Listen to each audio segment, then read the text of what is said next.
Assalamualaikum warahmatullahi wabarakatuh. Selamat pagi teman-teman. Berjumpa lagi dengan saya di materi pertemuan selanjutnya dari IMC ini ya teman-teman. Kalau kemarin kita sudah membahas tentang konsep dasar dan apa itu IMC lebih dalam, kalau sekarang kita akan lebih memperdalam lagi tentang 7 konsep marketing mix nih teman-teman. Masih sama dengan konsep yang sebelumnya, di mana di dalamnya ada advertising, ada sales promotions, ada events and experience, kemudian juga ada PR and publicity, ada juga direct marketing, interactive marketing, dan juga personal selling. Tetapi untuk 7 marketing mix ini kita akan lebih memperdalam lagi apa sih 7 marketing mix ini.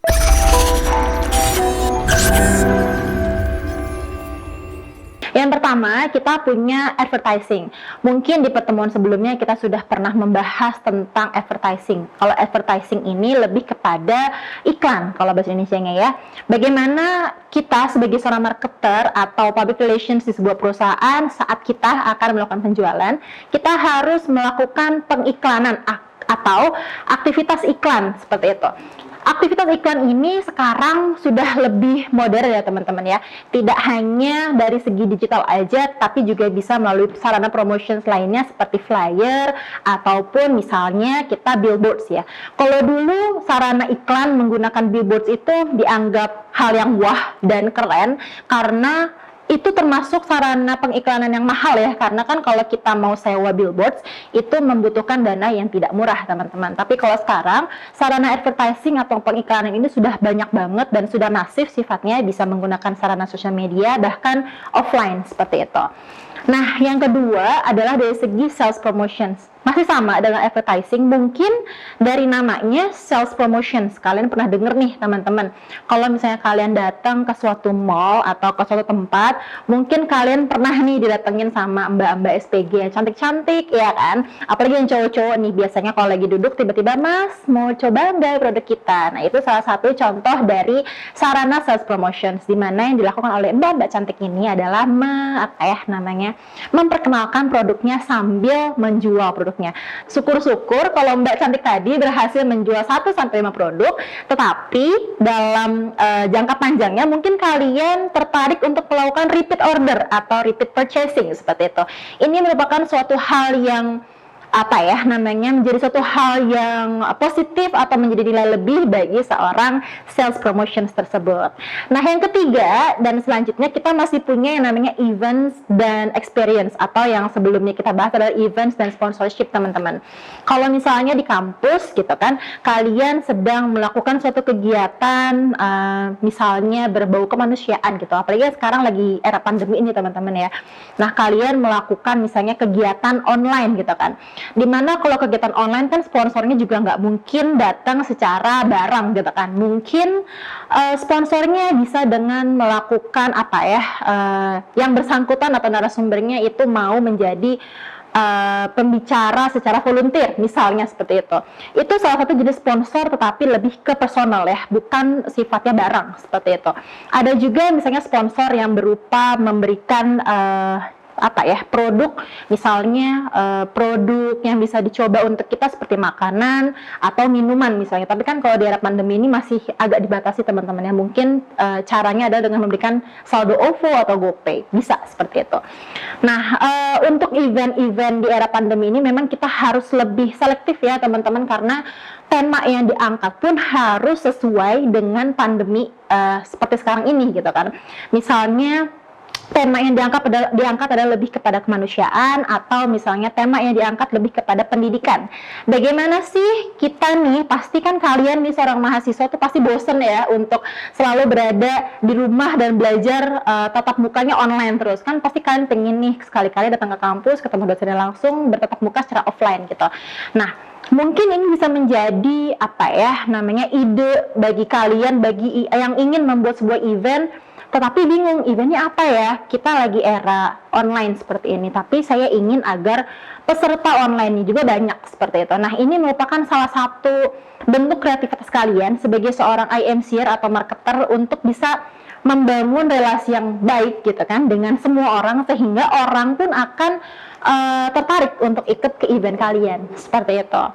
Nah, yang selanjutnya adalah PR dan publicity, di mana PR dan publicity ini adalah dua hal yang tidak pernah bisa dilepaskan ya, karena dua hal ini saling terkaitan satu sama lain. Istilahnya kopi sama susu itu walaupun berbeda rasa, tetapi dia benar-benar tidak bisa tidak bisa dipisahkan lah gitu. Kalau misalnya orang sarapan, ada yang minum kopi, ada yang minum teh gitu kan, atau ada yang minum kopi, ada yang minum susu. Jadi bagaikan dua hal yang tidak bisa dipisahkan.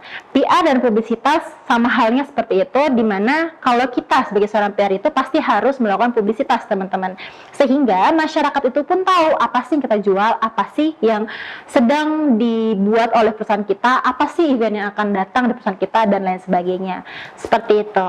Oke, kemudian dari marketing communication mix ini kita juga punya namanya direct marketing, sama aja sebenarnya dengan personal selling. Tetapi perbedaannya adalah kalau personal selling sifatnya adalah lebih kepada saya kepada Anda, contohnya seperti itu, karena sifatnya lebih personal, dimana misalnya saya ambil contoh ya, saya punya mahasiswa namanya Felix gitu kan. Felix ini adalah salah satu orang yang bekerja untuk apa sih sekarang perusahaan lagi hits, HDI, tau nggak? Madu perlebahan gitu lah pokoknya, atau misalnya Oriflame misalnya gitu ya, salah satu MLM lah seperti itu. Nah, Felix menawarkan produknya pada saya, dan saya sebagai seorang personal gitu ya, sebagai seorang calon pembelinya Felix, itu merasa tertarik untuk membeli produk dari Felix, Oriflame tersebut gitu.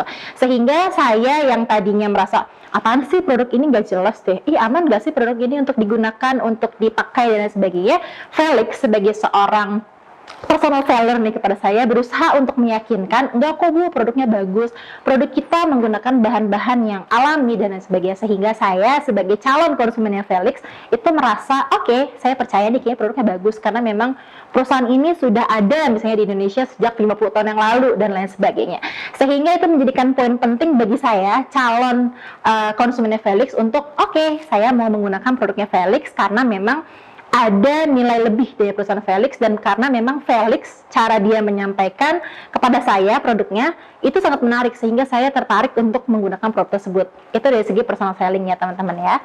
Nah, kemudian kita punya interactive marketing nih teman-teman.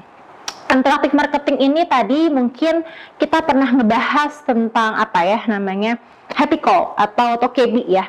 Nah, interactive marketing ini sekarang banyak banget jenisnya. Kalau misalnya sebelum pandemi ini, mungkin kalau kalian jalan-jalan ke mall, kalian melihat ada yang demo masak atau demo make up ya kan. Mungkin kalau sekarang di era pandemi itu lagi tidak boleh dulu gitu ya, karena kan tidak boleh melakukan interaksi secara langsung dengan orang. Nah, mungkin interactive marketing yang sekarang lebih kepada bentuknya video. Mungkin kalian lihat di TikTok nih teman-teman, bagaimana misalnya seorang selebgram atau tiktokers ini berusaha untuk menyampaikan produk yang dia gunakan, supaya ini loh teman-teman, hari ini saya menggunakan masker dari siapa misalnya seperti itu, sehingga orang yang melihat iklan tersebut akan merasa bahwa selebgram panutan saya aja pakai lah gitu, kenapa sih nggak pakai? Jadi itu bisa menjadi nilai lebih bagi sebuah produk yang dipromosikan atau misalnya diiklankan oleh si selebgram tersebut melalui interactive marketing tersebut. Begitu ya teman-teman ya. Kemudian dari segi kenali target konsumen ya teman-teman, dalam IMC kita punya beberapa hal yang harus kita perhatikan nih. Yang pertama adalah content strategist, kemudian juga marketing director, ada juga digital and social media manager, kemudian PR agency, kemudian ada agency project manager, creative design, dan lain sebagainya. Jadi ke beberapa hal ini sebenarnya bagaimana sih kalian sebagai seorang marketer atau seorang IMCer seperti itu mampu untuk melakukan relasi terhadap 9 hal ini teman-teman.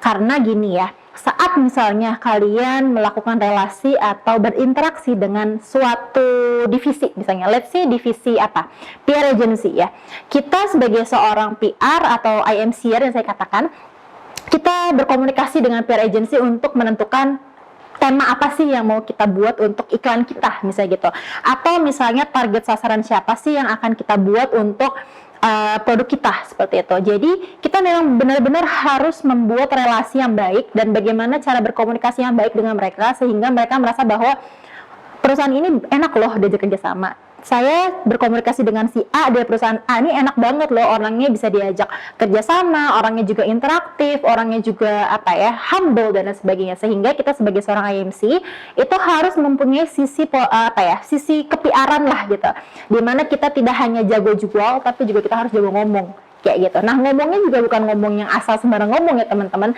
tapi juga ngomong yang berbobot ya, yang dalam artian gini, kita harus mampu meyakinkan mereka untuk mau membeli produk kita, tetapi at the same time mereka juga merasa yakin dan percaya dengan kita sebagai seorang penjual produk, sehingga nilai kita pun positif gitu di mata mereka. Jadi kita tidak hanya membawa reputasi baik kepada perusahaan, tetapi juga kita mereputasikan diri kita sebagai seorang IMCer atau marketer itu punya nilai baik di mata publik, seperti itu. Nah, kemudian selanjutnya adalah kita punya perencanaan IMC-nya teman-teman. Ada 4 hal yang harus diperhatikan dalam melakukan perencanaan IMC. Yang pertama adalah kita harus mampu mengenali situasi.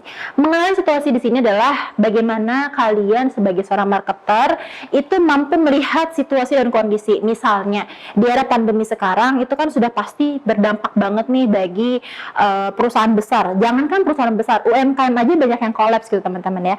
Bagaimana kalian akhirnya mengatur sebuah strategi atau situasi pasar gitu ya, sehingga kira-kira kalau saya jual produk ke sini itu akan laku nggak ya? Kalau saya jual produk ke sini kira-kira dampaknya seperti apa? Kalau saya melakukan penjualan sebanyak ini kira-kira dampaknya seperti apa? Jadi kalian harus mampu untuk melihat situasi pasar teman-teman, karena once kalian salah menentukan strategi, apalagi menentukan situasi atau strategi, maka produk, barang, atau jasa yang kalian jual itu sudah pasti akan mempengaruhi semuanya teman-teman, seperti itu. Nah, kemudian yang kedua, kita punya membuat marketing objektif. Dalam hal seperti ini, saat kalian akan melakukan penjualan, sudah pastikan harus melakukan sebuah analisa ya. Mungkin analisa ini akan kita bahas di pertemuan selanjutnya, ada analisa AIDA, SWOT, PESTEL, dan lain sebagainya. Nah, dalam hal membuat marketing objektif ini, kita harus tahu nih teman-teman, kira-kira tujuan kita berapa banyak sih yang dijual, kemudian sasaran kita atau target marketing kita ya, sasaran halayak kita kepada siapa, segmennya siapa aja, apakah untuk mahasiswa ataukah untuk manula seperti itu, atau misalnya untuk usia dewasa muda dan lain sebagainya. Jadi kitalah yang menentukan kira-kira kita mau dibawa kemana sih produknya, seperti itu. Kemudian yang ketiga adalah kita harus menyusun strategi yang benar-benar pas untuk melakukan yang namanya penjualan ya. Strategi di sini lebih kepada kalau misalnya saya menjual produk sebanyak 100 produk misalnya gitu kan, strategi penjualan saya mau online atau offline. Oh, karena sekarang lagi era pandemi, kayaknya lebih cocok pakai online nih teman-teman, karena tidak memungkinkan untuk melakukan penjualan secara offline, maka kita melakukan penjualan atau kita boosting melalui sosial media, seperti itu. Dan yang terakhir, kita harus melakukan evaluasi, karena evaluasi ini penting banget teman-teman. Setelah kita melakukan ketiga hal di atas tadi, dari situational condition ya kan, kemudian juga membuat namanya marketing objektif, dan yang terakhir adalah menyusun strategi, kita harus melakukan evaluasi secara keseluruhan tentang bagaimana sih akhirnya kegiatan kita atau aktivitas kita tuh sudah berjalan dengan lancar atau belum, seperti itu. Jadi evaluasi ini benar-benar harus dibutuhkan untuk melihat kira-kira apakah target kita sudah tersampaikan gitu kan, ataukah misalnya konsumen sudah merasa puas dengan produk kita dan lain sebagainya. Nah, kemudian dari sekian banyak hal yang saya sebutkan tadi, sebenarnya apa sih Bu tujuan dari IMC? Jadi, IMC ini adalah komunikasi pemasaran terpadu yang mengarah ke pengembangan dan pemeliharaan hubungan pelanggan perusahaan yang baik dan harmonis ya, teman-teman. Nah, strategi yang digunakan untuk mempromosikan merek perusahaan dengan klien yang potensial. Jadi, intinya dari IMC ini adalah bagaimana kalian tidak hanya menjual produk, tapi juga melakukan hubungan yang baik atau relasi yang baik dengan klien dan juga perusahaan lain, seperti itu teman-teman. Oke teman-teman, untuk materi atau pertemuan kita hari ini kita cukupkan aja ya. Untuk lebih lanjutnya kalian bisa mencari referensi terkait IMC di Google maupun di jurnal, dan bagi kalian yang mungkin ingin melakukan pertanyaan boleh langsung menghubungi saya, seperti itu. Kurang lebihnya saya mohon maaf. Wabillahi taufiq wal hidayah. Assalamualaikum warahmatullahi wabarakatuh.